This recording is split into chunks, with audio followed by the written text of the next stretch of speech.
Professor Richard Aduche-Wokocha, Associate Professor of Public Law at the Rivers State University in Port Harcourt. Now, moving on, the Nigerian government recently announced plans to recruit additional police officers.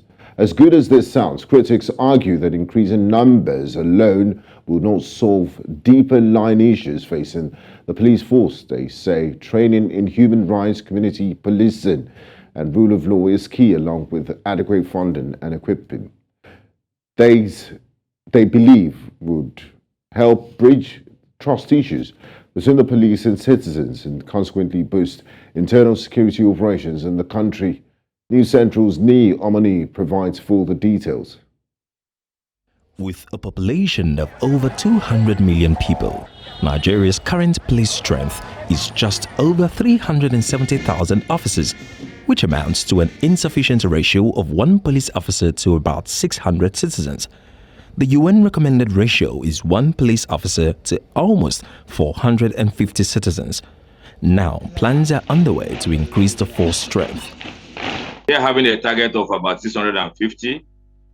So that means they will be working towards having extra 250 to the ones we have. Right now, I wouldn't want any of my family members to be a police officer. I cannot join police.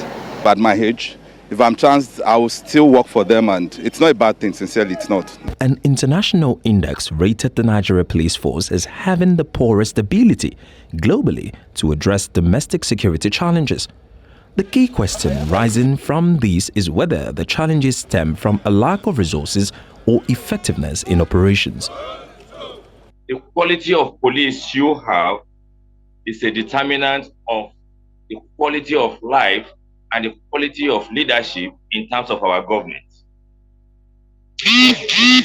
We can't take Nigerian police out of our system.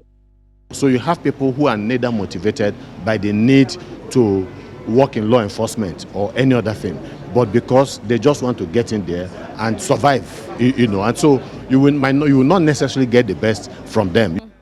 They are too corrupt for my liking. As law enforcement grapples with the trust gap, addressing concerns of overreach and implementing systemic reforms remains a priority. Allocate monies to these people and then make them account for it yearly. So if there is accountability, it will also reduce issues of corruption. While they try to train themselves, it's also encouragement that also CSOs available should also activate in trying to assist in capacity building of officers.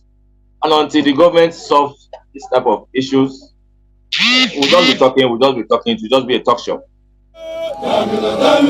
To improve the police, experts recommend a holistic approach that involves increasing funding, training, equipment, and infrastructure, in addition to recruitment.